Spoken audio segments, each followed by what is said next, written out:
Welcome to Financial Planning Night, hosted by NEAF, the New Hampshire Higher Education Assistance Foundation. We welcome Cameron Owen here tonight to talk about the financial aid process, FAFSA, scholarships. I'll end the night with some additional information about some of our local scholarships and our Bedford High School rollout of scholarship process that typically happens in January. We'll end the evening with some questions and talking a bit about that. So I welcome you, I welcome Cam for this very informational evening, and Victoria Lipinski, one of the school counselors here, and I will be happy to answer any questions at the end of the night. So welcome. Thanks, Cam. Thank you guys for coming tonight. I really appreciate you guys spending some time with me to learn about this financial aid process. Like Victoria said, my name is Cameron Owen. I'm one of our senior education and career counselors in the Center for College Planning.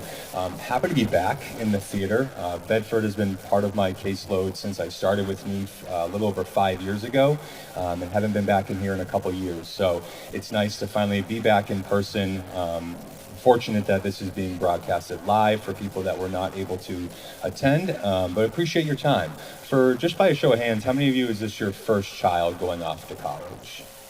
Awesome. So the majority of you guys. I was a first generation college student myself, so I know how important this process is going to be for your students and for you as parents through this journey.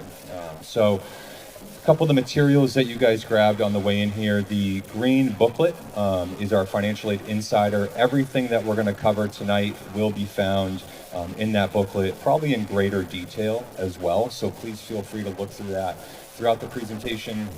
A couple of the handouts we'll touch on tonight. One of them is our Invest in You private student loan program, which is more focused on the financing side of college. The Center for College Planning, which is my team, we focus on the preliminary aspects of the college journey. The college search, the financial aid process, working with families on how to pay for school. Invest in You handles the funding, all within the NEAF network. So that's a little bit of information about them. We also give away scholarships, so there's a little brochure for that, where we give 4 $1,500 scholarships every year. So please feel free to take that on your way out if you haven't already. You'll notice the QR code here. It says Scan Me. If you guys are looking to receive copies of the presentation slides, you can snap that through a QR code scanner, fill out the form, and we'll be able to send you the presentation slides after tonight. A lot of what we do is these evening seminars, right? We have 8 counselors, including myself, that travel the entire state that are putting on these financial aid and college search presentations. But a lot of what we do on a day-to-day basis is working with families individually, whether it be virtually or in our Concord office. So for the majority of you, we all said that this is our first child going off to school, so this could be a brand new experience for you. If you're looking for assistance with this process, whether it be filing the FAFSA, which is a lot of what we're going to talk about tonight. That's probably our most popular appointment that we have over the next couple of months. So if you are interested in meeting with us to do that, we're happy to work with you in completing these applications. All of our services are completely free.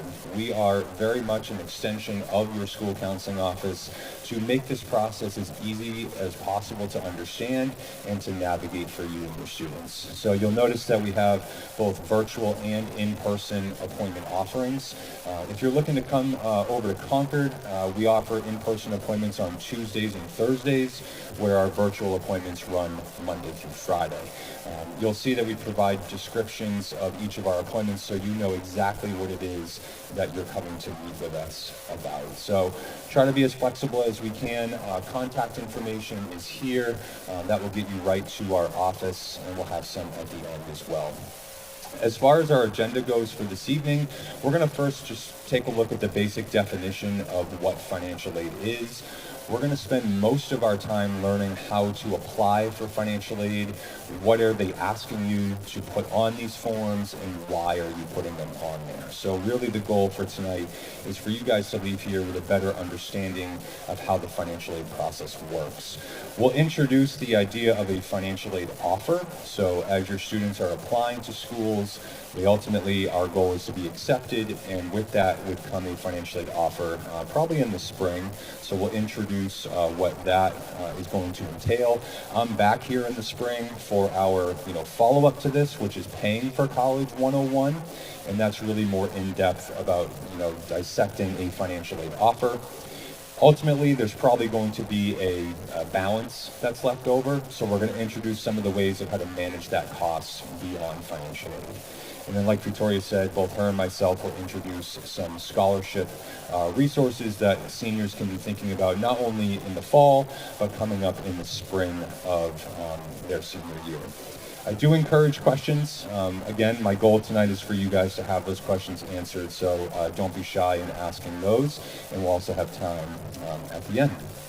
So just starting with the basic definition of what financial aid is.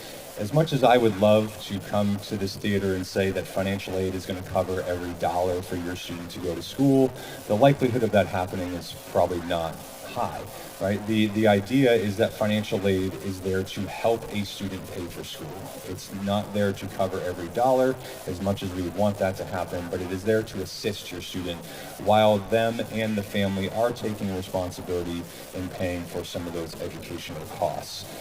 You're going to hear terms a lot throughout tonight about scholarships, grants, federal and institutional grants, as well as work study and your federal loans. These are all terms to become familiar with. They're all listed in your financial aid booklets, and we'll learn about the definitions of those. But in order to receive or be eligible for that type of financial aid, we have to fill out the applications. It's the school's jobs to determine and assess the information that you've provided and figuring out how are they going to distribute financial aid that's available through their school in an equitable way. The FAFSA is designed to compare apples to apples. Every family and every student is being asked to fill out the same questions, but you're providing different answers. And nobody looks the same on paper when it comes to the financial aid process. The colleges are going to assess that information and award financial aid accordingly. They also need to determine how or what type of financial aid is going to be offered to your students. And these are going to come in two different forms, and they're going to come from two different places, right? So as students are applying for admission, most schools are going to automatically consider students for merit-based scholarships, focusing primarily on the high school transcript, SAT scores if they are required, which a lot of schools are now going test optional, letters of recommendation, and your college essay. These are all things that are primarily being looked at to award merit scholarship money. If a student is receiving a merit scholarship, 9 times out of 10, that will be listed in their acceptance letter. And it often will come with a GPA component that the student will need to maintain while they're on campus. As long as they maintain that GPA, that scholarship will renew all 4 years of college. There is no reapplying for that scholarship. So as long as they're staying in good academic standing, that will renew. The other form of what we call gift aid, or money that we don't need to pay back, is going to come from need-based, which we refer to as a grant. That could come either from the federal government. It's the term that we know called the Pell Grant that is listed in your financial aid booklets as well. But it also could be coming from the college itself. I'll refer to that as institutional aid, which is need-based. So that is where they are taking a look at your FAFSA. If the school requires it, the CSS Profile, which we'll introduce tonight as well. But that is how they are going to determine whether or not a student is going to be eligible for need-based money or institutional aid. The other type of financial aid that you'll see on an offer from the school is what we would define as self-help aid, or what I call money in the moment. These are going to be federal loans that every student is going to qualify for so long as you fill out the FAFSA, as well as work study. And we'll look at the definition of those a little bit later, but know that every student does qualify for a federal loan. However, it is up to that student and their family to decide whether or not you want to accept that loan or declining. So we'll talk about that a little bit later as well. I think it's safe to say that when we are going through this college process, one of the biggest determining factors in where we end up choosing to go to school is how much it's going to cost. Right? We always have the financial decision kind of at the forefront of our mind. However, a lot of the time we don't start thinking about that until after we've applied to college and after we've been accepted and financial aid has already been awarded. Right, so we encourage students and families to have that talk early in this college search process, understanding where are your personal finances going to play a factor in ultimately choosing a school. We work with a lot of students that come from a lot of different backgrounds, and we've had those conversations where we have a great list of schools, but we haven't had that money talk. We haven't had the talk of what is going to be affordable for you as a student and you as a family, right? So that we feel is a very strong conversation and often a difficult conversation to have when determining what schools are we going to apply to. That just got really loud. But it's important, right? We know that financial aid is going to play a significant factor in what it is going to cost your student to go to that school. But understanding, what do we have saved, right? Has COVID impacted the amount that we are able to contribute towards college? Have we had any changes of income, right? These are all things to consider as we start to develop that college list, because financial aid does look different at every school. Not every institution is going to have the same resources to be giving out to students. One important thing that we always want to make sure students are asking is, do colleges offer merit scholarship money? There's this idea that all college universities will offer merit scholarships for good grades and good test scores. But there are a handful of schools that only offer need-based money. So you could be a great student here at Bedford, your transcript could be amazing, you could have strong test scores, but if you are getting accepted to a school that is only offering financial aid through need-based money, those grades and those test scores are not going to be giving you a scholarship. And if on paper you don't show that you are in need of financial aid, that school now becomes more expensive. Right? So we want to make sure that there's a balanced approach to your students' college list, and it's often a question that doesn't get asked. Right? So as you start to take these campus tours or continue to meet with admissions counselors, we encourage your students to ask, do you offer both merit aid and need-based aid, or are you only offering need-based? It's an important question to ask that doesn't get asked very often. Moving into how to apply for financial aid. So like I mentioned, we're going to spend most of our time tonight learning about the two different applications that you want to become familiar with. First of which is the FAFSA. It's the free application for federal student aid. This is what every college and university is going to require for a student to fill out if you want to be considered for institutional aid, as well as being eligible for your federal loan. The CSS Profile is a little bit different. This is an institutional form that only about 200 to 225 schools in the United States is going to require students and families to fill out. You're going to see schools on there like Dartmouth, for example, is the only school in New Hampshire, but you'll see schools like Colby, Bates, Bowdoin, Syracuse, Holy Cross. Highly competitive colleges to get into academically, but they also have a lot of resources within their financial aid office. The CSS Profile is going to ask for a lot more information than the FAFSA does, but in order for a student to be eligible for financial aid, if they require the CSS Profile, you'll be required to fill out both forms. Right? Both of these did become available on October 1st, so if you haven't filled them out already, you're totally fine. You do not need to fill them out as soon as they become available. What runs this world is deadlines. It's the most important things that students need to keep track of is when is their admission deadline and when is their financial aid deadline. As long as we've met those, we're going to be in good shape. Right? The earlier we apply for admission, so if we have students that are applying early decision or early action, your financial aid deadlines will be sooner than those of the students that apply to regular decision or rolling admission. So making sure we're keeping track of when your applications are going to be due. So it will depend on where you're applying and how you're applying. But both forms are available now. If you do have to fill out the CSS profile, it's due by the financial aid deadline. So both are due at the same time. Before we can get started in the FAFSA application process, we have to create an FSA ID. Right? So this is simply a username and a password that both students and at least one parent in the household need to create prior to filling out the FAFSA application. If you are a parent that has already had a child go to school or is currently in college, you might already have an FSA ID. You do not need to create a new one. A parent can use their ID for multiple children. However, each student does need their own FSA ID.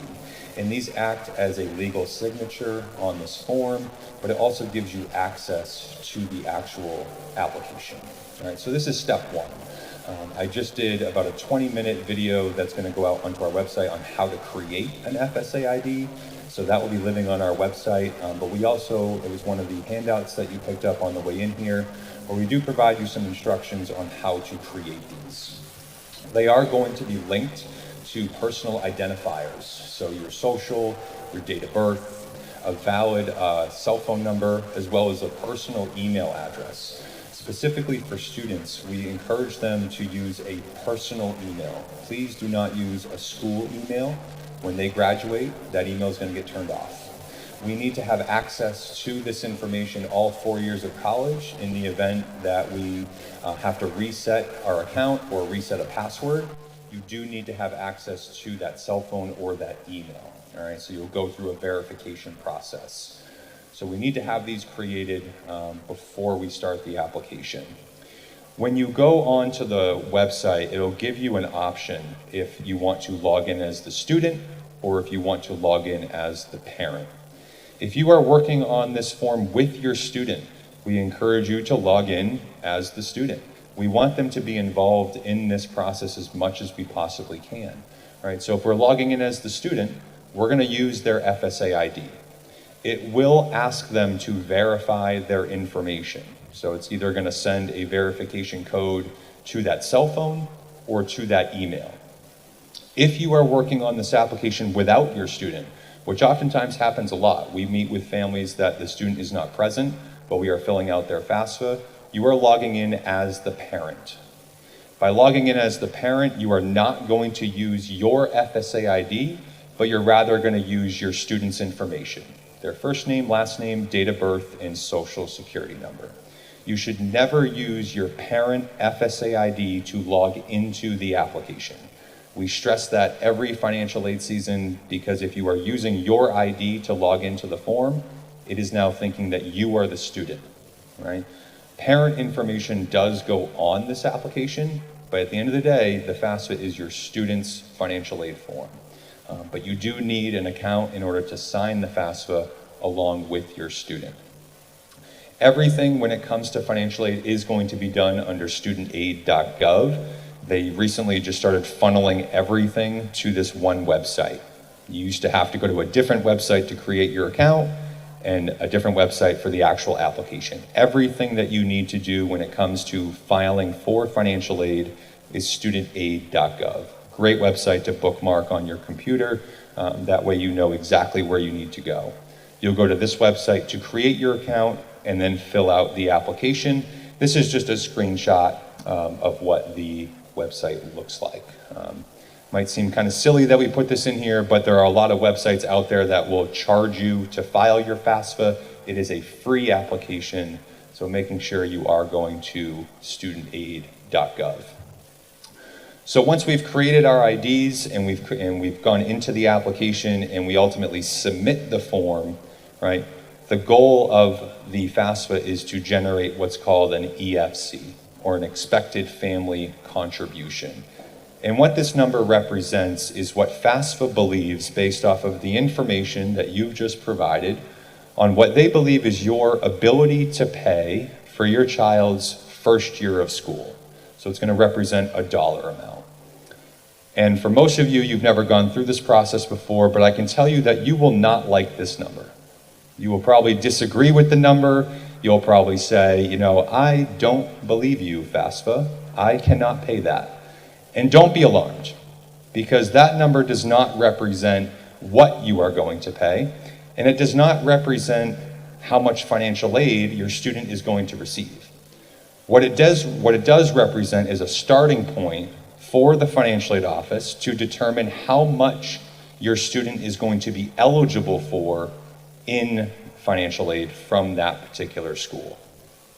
You'll notice on the screen that in 24-25, so this would be for your student's sophomore year of college, EFC is changing to Student Aid Index.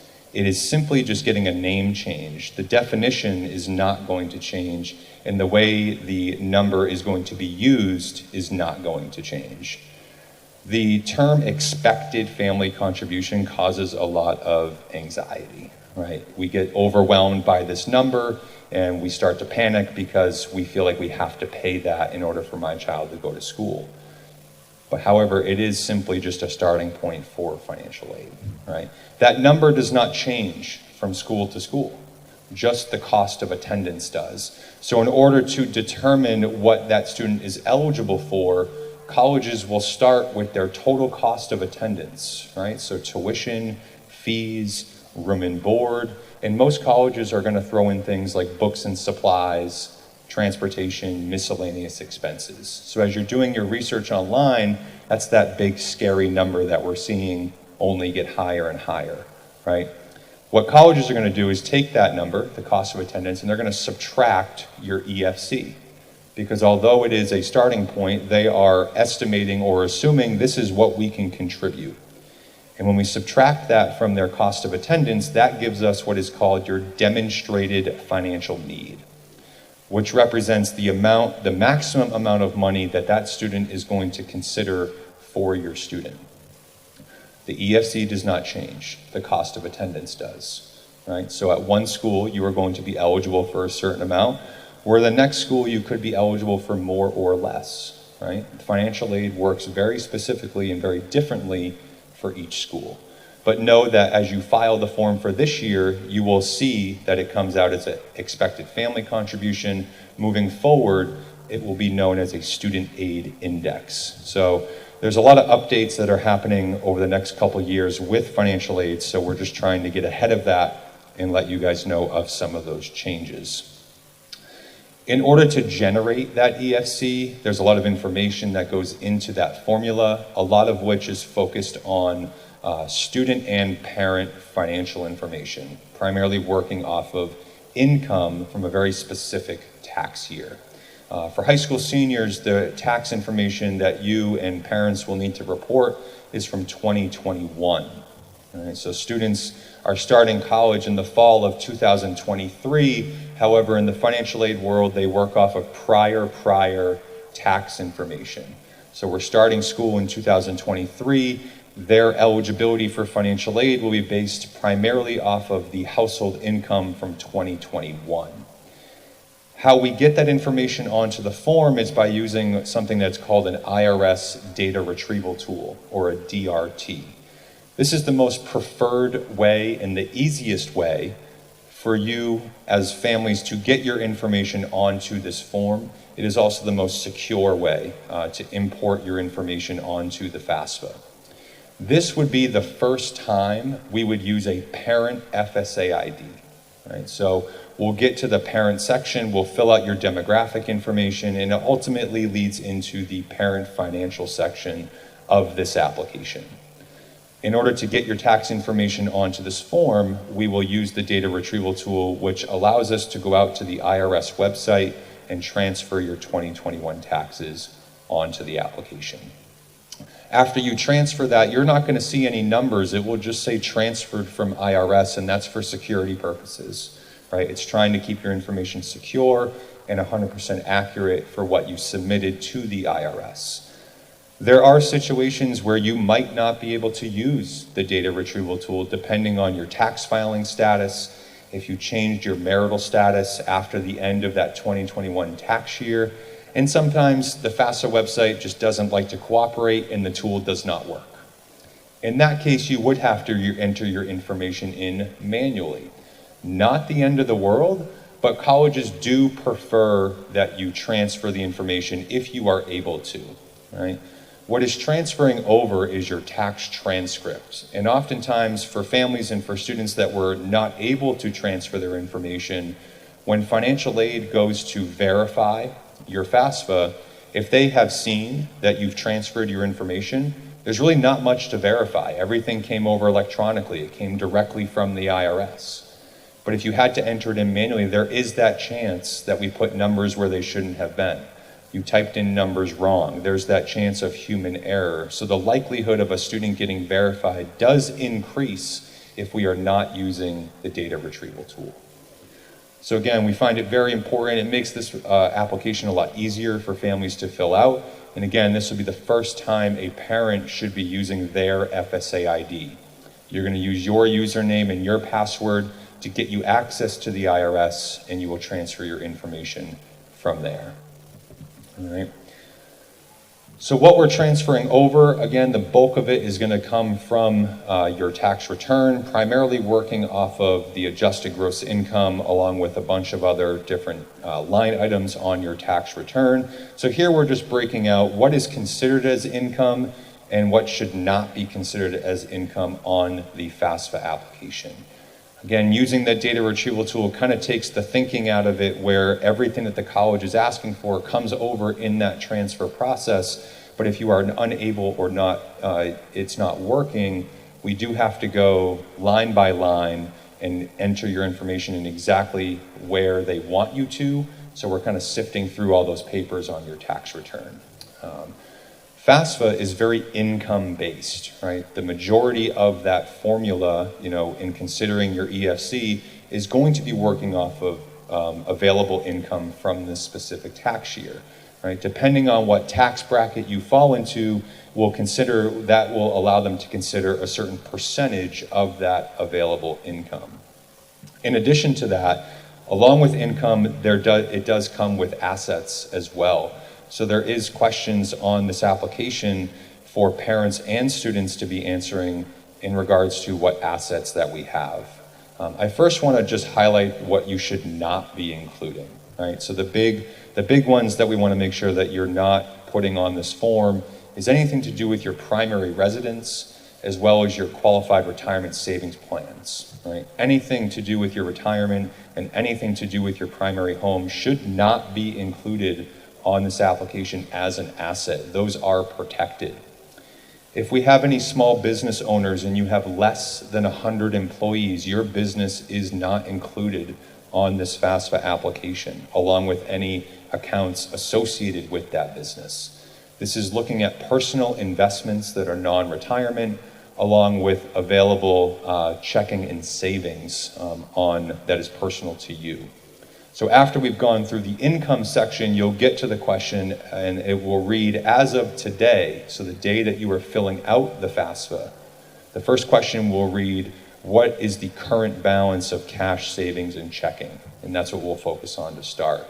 The second question will ask about net worth of investments that are non-retirement and that do not include your primary residence, and that's really where most of this information comes into play. The one I'm going to highlight first is the child support received. As of this year and historically, that has been considered as income to the parent that is receiving the child support. That is changing, where it's going to now be considered an asset, and that is changing for the 2024-2025 academic year. So we are anticipating that change. Everything else on that side is very standard. That remains consistent year after year. So 529 plans, second properties, money markets, mutual funds. These are all things that we would be considering in that line item of net worth of investments. Income is from a very specific tax year. Assets are from as of the day you're filling it out, right? FAFSA is taking a much less percentage of available assets in that formula to determine your EFC compared to your income, right? So we often get the question a lot of, well, if I've done a good job of saving for my student, I don't want that to adversely affect what my student is going to be eligible for. So if that is kind of what we're thinking about, we would encourage you to use what is called an EFC calculator. This is found right on the FAFSA website, and you can play around with that and you can put, what your income was, what you have saved, and then take that savings out and see how the result changes with what your EFC comes out to be. And you might find that that EFC doesn't change much based off of whether or not you've included a certain amount of savings or you haven't. We encourage the savings. We encourage families to do that due diligence and prepare for your child's college experience, and know that the asset portion of this application does not hold your students necessarily back from being eligible, because it's more focused on income. And we can't change what's already been reported. It's working off of 2021. However, if we feel that 2021 is what we're reporting, but it's not a good reflection of where we currently stand financially, right? If it's something that we want to kind of explain to the college or university that, this is what we earned in 2021, but this is not a consistent income for our family. There is a process that students and families can go through that is called a special circumstance. It's more oftenly known as a financial aid appeal, right? FAFSA is a federal form. We have to report what they're asking for, so we will, no matter what, report 2021. But if you feel like you and your student and your family do have a special circumstance, which we've included some examples of what might be considered a special circumstance, this is something that you would have to self-advocate for with the financial aid office directly. There is nowhere on the FAFSA to report a special circumstance. We have to include what they're asking for, submit it to the college, but if we feel like, they should really know, why that tax year looked this way, but where are we currently at now, right? And usually if we're going through a special circumstance, it's normally something that is not positive to that student or that family. We've lost a certain amount of income, right? We've had significant factors that have happened to the student that has affected, oftentimes negatively to our household income. You would want to go through that process specifically with each institution that your student has submitted a FAFSA to, right? Every college is going to handle a special circumstance or a financial aid appeal a little bit differently, right? So if your student has applied to 6, 7, 8, 9, 10 schools, and they're getting accepted to those schools, those are different conversations that you have to have with each financial aid office. So it can sometimes be a very tedious process to go through. It can sometimes be very stressful.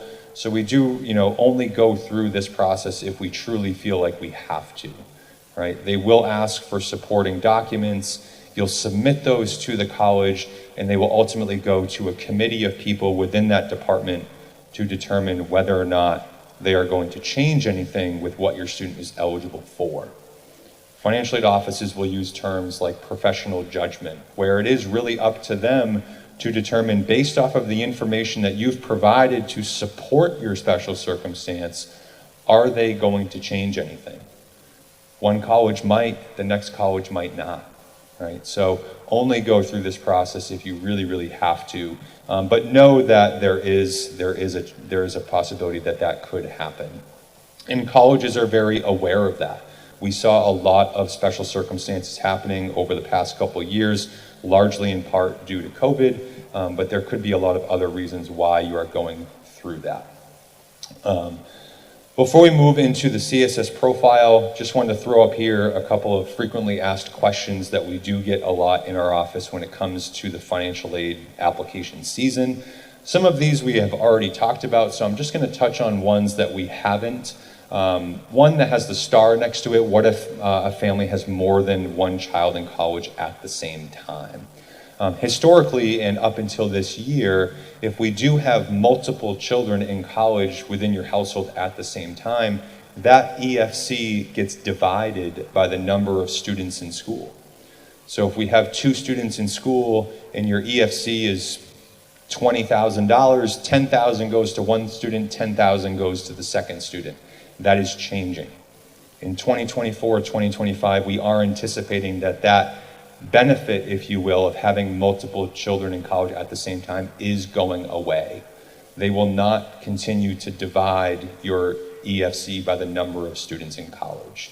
So know that if that is a factor in your household, just know that that is, and we are anticipating that change for, again, it'll be your student's sophomore year of college. Independent students, this is talked about a little bit more in depth in your financial aid insiders, but a part of the FAFSA process is determining whether or not that student needs to provide parent information, and they will answer a series of questions. It's going to ask them about their marital status. It will ask them if they have any dependent children, if they're active duty or a veteran, if they're emancipated, if they've ever been in foster care, if they were homeless, or if they're in a legal guardianship. These are all yes or no questions that students will need to answer to determine whether or not we need to provide parent information on their application. If they answer yes to any of those questions, they will be considered independent, where they will not need to provide parent information to complete their FAFSA application. If they answered no to all of those questions, they are considered dependent, which means parent information is required to go on the form, which leads us into which parents go on the form, right? So if a student has a two-parent household, both parents are going on the form, parent one and parent two, right? Doesn't matter who's listed as one or who's listed as two, both parents are going to go on there. If a student has parents that are divorced or separated, what FAFSA is going to look for is what they define as a custodial parent. And FAFSA defines that as first, they're going to look at where has that student lived over 51% of their time over the past calendar year. So where are they living more? Parent one's house or parent two, right? If it's split 50-50, they split their time between both households, FAFSA will then start to look at which parent is financially supporting that student over 51% of their time. Those are going to be the two main factors in determining who that custodial parent is going to be. If the financial support is split 50-50, there's other things that we will consider, but mainly based off of those two categories is what we will determine as the custodial parent. The non-custodial parent does not go on the FAFSA application. Only the custodial parent's household is going to be considered along with the student. If that custodial parent is remarried, then their spouse is obligated to go on the FAFSA along with the student. They are a parent that is contributing financially to that household, so they are going to be going on the form. All right, so custodial household goes on the FAFSA, non-custodial household is left off. The difference in that parent situation is going to be the CSS profile. Like I mentioned at the beginning, the CSS profile does ask for a lot more financial information of the family and of the student, and it will also ask for more parent information.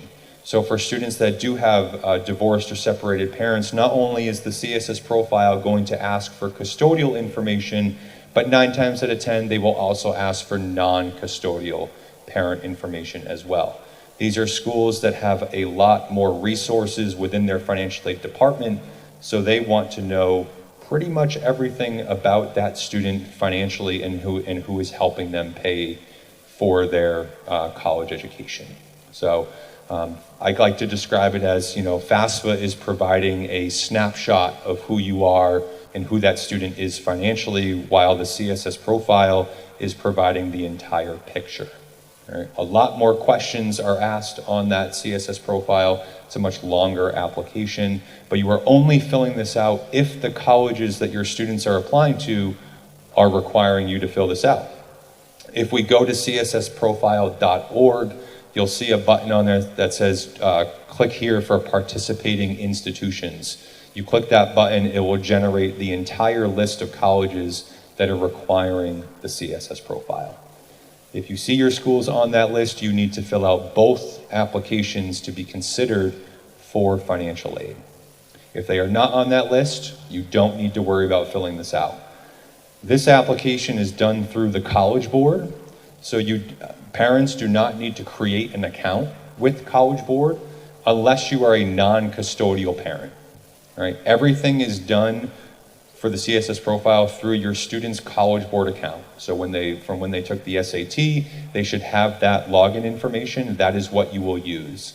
The only time a parent would need to create an account is if you are the non-custodial parent. You would create an account and you would complete the portion that you are required to complete on your own with your own specific account, and that gets sent off to the schools that your students are applying to. All right. There's also a fee that's associated with the CSS profile, so you want to keep that in mind. It's $25 for the first school you send it to, and $16 for every additional school. So making sure we are keeping track of which schools require this form and when those application fees are going to be due. Okay, moving into the financial aid offer. So we're at that point now that your students have gone through the application process for admission.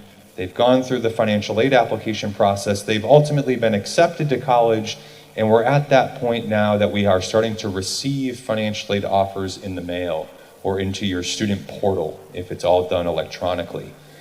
What are we going to see on there? Right? We've talked a lot about institutional aid. That's the grants and the scholarships that you are considered for through admission and through the financial aid process. This is what we want to see a lot of because this is money that we don't need to pay back. The more scholarships and the more grants that are appearing on your financial aid offer, the less money that is coming out of your pocket. In addition to the institutional aid that you don't need to pay back, the federal Pell Grant is also a form of financial aid that doesn't come from the school, but it comes from the Department of Education depending on what your EFC was. Right? So Pell Grants are designed for students that have lower EFCs to help them pay for school that might not have the same resources to help pay for families with higher EFCs. So as you do this application, you will know what your expected family contribution is right away. It appears on your confirmation page. So when you click submit, don't just exit out of your browser. There's some important information that will be on that confirmation page, one of which is your expected family contribution. For this academic cycle, 23-24, your EFC would need to be below $6,206 or less to be eligible for a Pell Grant. Right now, your EFC, it can be as low as 0 and it can go up from there. So between 0 and $6,206, you will see a federal Pell Grant estimate for a very specific dollar amount, right? So it works off of the number of your EFC. Lowest it can be is 0, which means you would receive a full Pell Grant, which equals $6,895.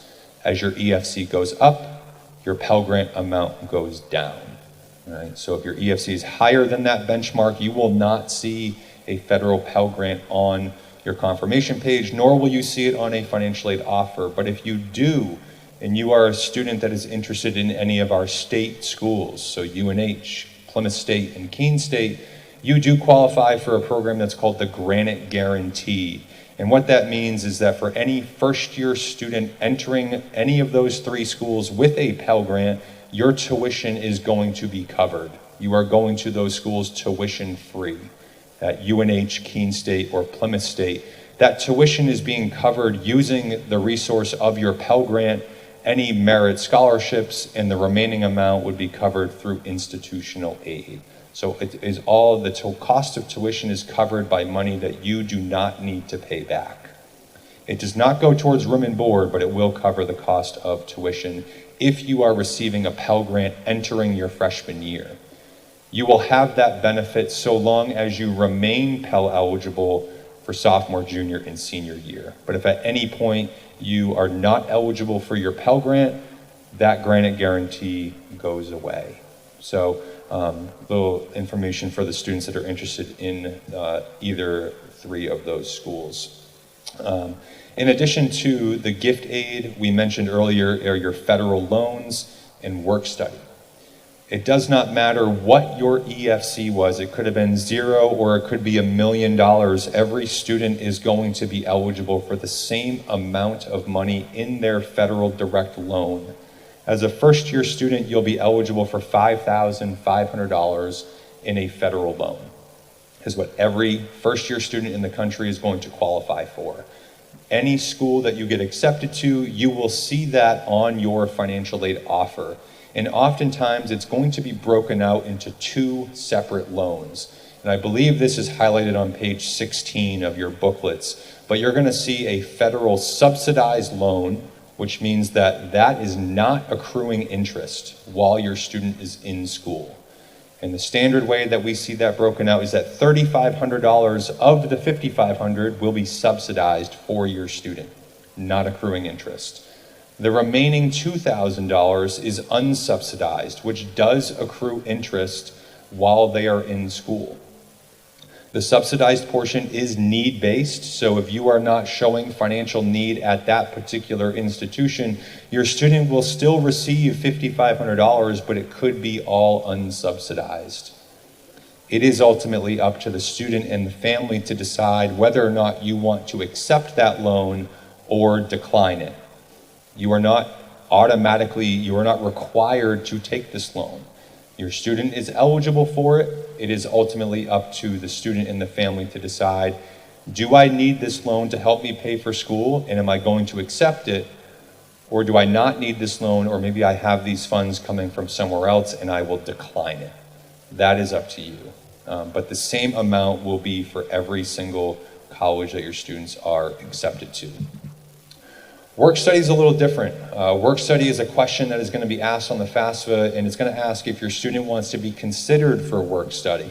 It is a form of financial aid, but we want to note that it is not coming off of your tuition bill.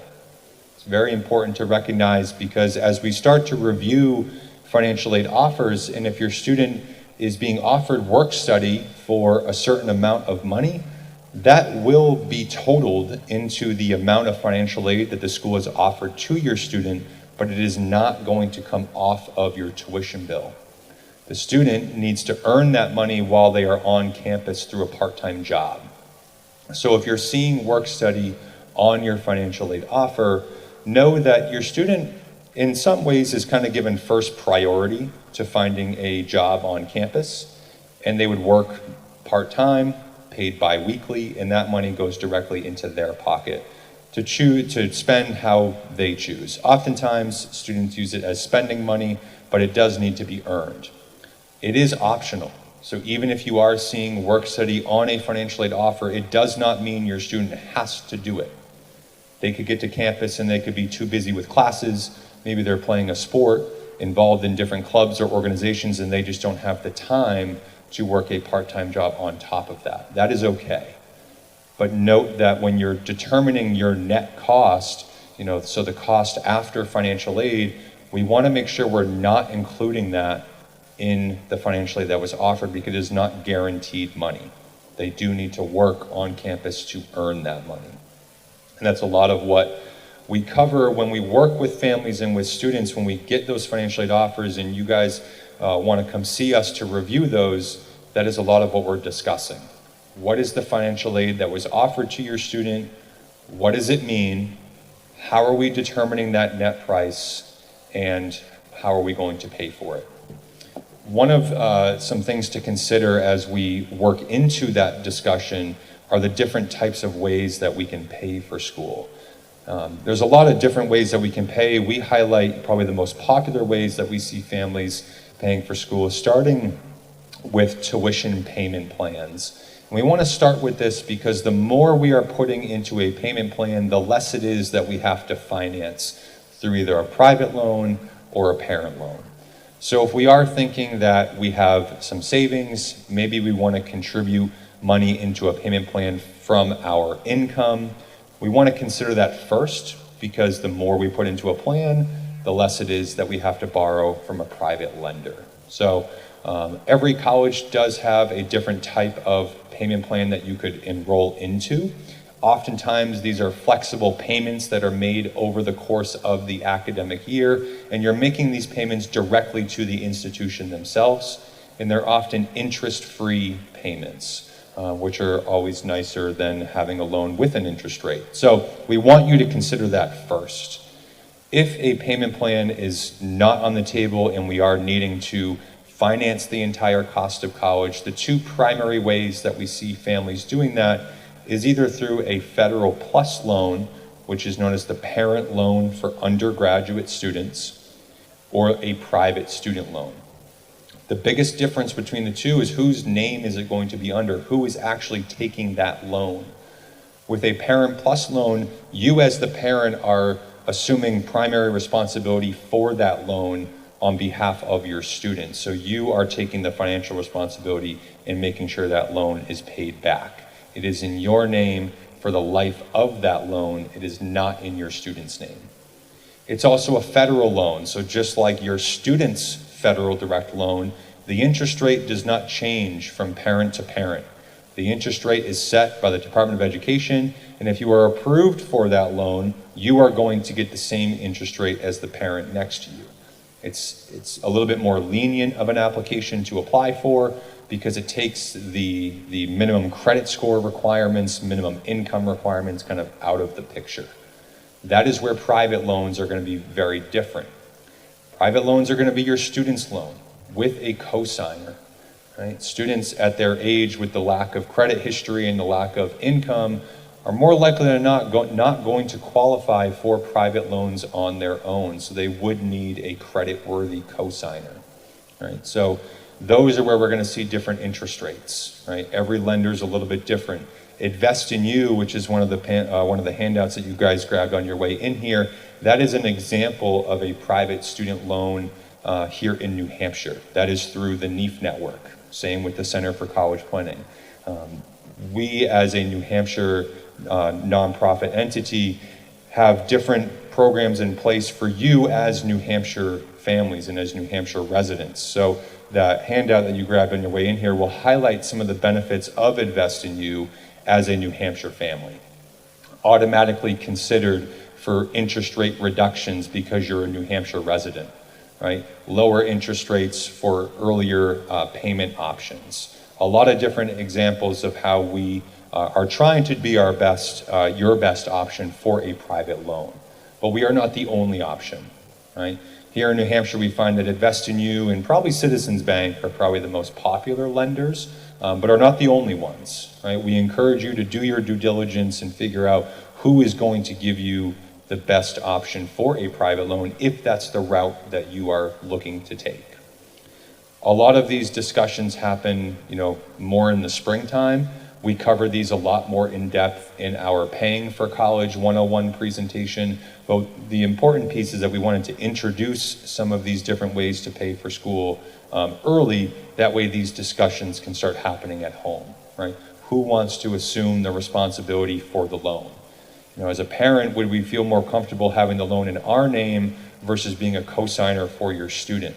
These are all questions that we might want to be thinking about when it comes to paying for school, because ultimately we have until May 1st to make our decision on where we're going, but tuition bills often aren't due until the summertime leading into your student's freshman year of college. So there is time, right? But we wanted to introduce some of those methods to you guys early.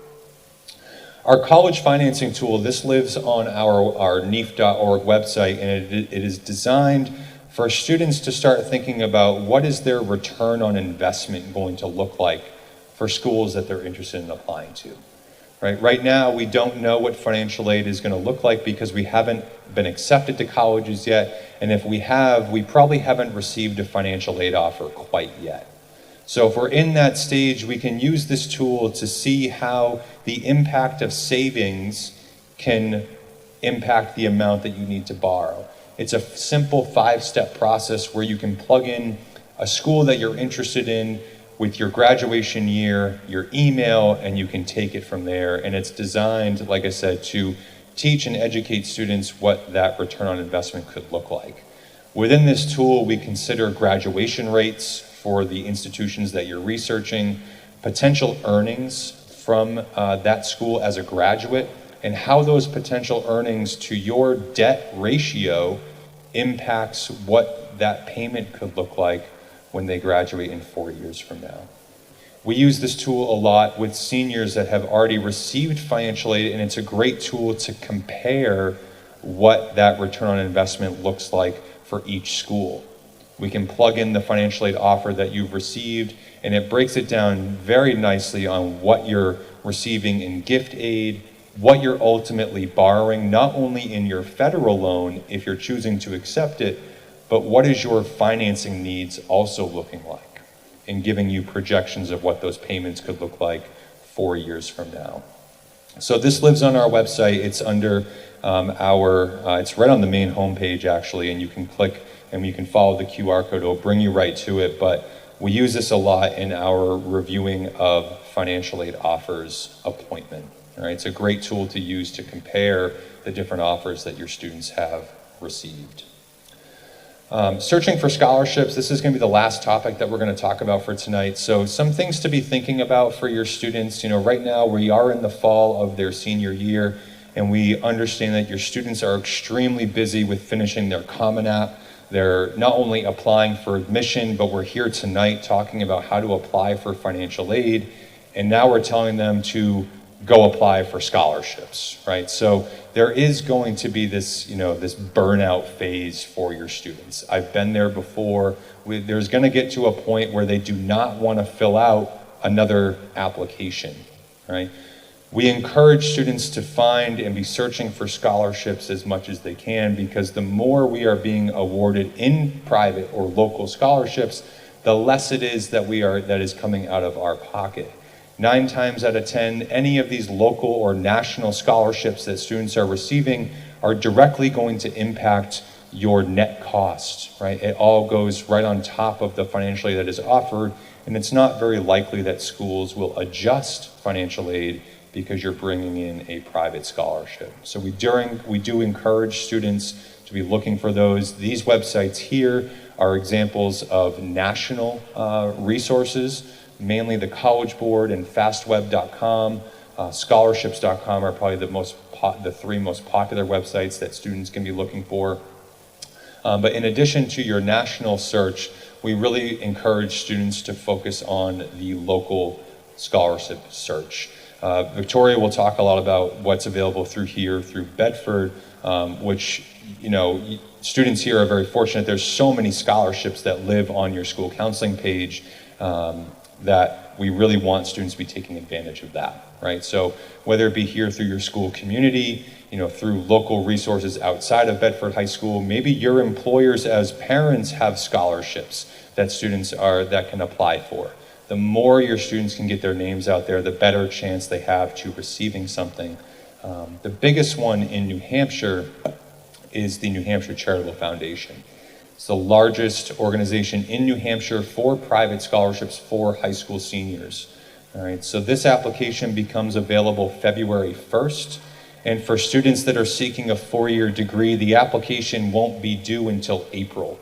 I believe it's either April 14th or April 17th. So they do have some time, but we notice it's in that window between February, March, and April, right? That's the burnout phase, right? That's the spring of your student's senior year. They're getting ready for graduation, they're getting ready for prom. They don't want to fill out another application. Encourage them to, right? Encourage them to fill out these applications, because we see that New Hampshire students, the number of students that are filling out private and local scholarship applications are declining, right?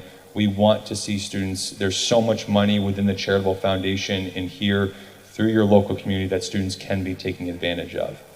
The beauty of New Hampshire Charitable is that it's one application that can be sent to multiple people without having to fill it out multiple times, right? There's a lot of donors that go into the Charitable Foundation, and your scholarship will be funneled to the people that are looking for students like yourself, right? You do have to have a FAFSA filed, and they will ask for an official copy of a high school transcript to go along with your application in itself. So a lot of their scholarships are need-based, but not all of them, right? Not all of them are need-based, but we encourage students to be looking into New Hampshire Charitable when that time comes. So what are some next steps, right? So we talked a lot about the application process. So we encourage you, before you get started, gather the information, right? get organized, make sure we have everything that we need before having to actually file the application. On our website, we do have some resources on a financial aid checklist of things that you'll want to kind of gather in order to fill out the application properly. Create your accounts before you dive into the application, because we can't finish it without those accounts being created.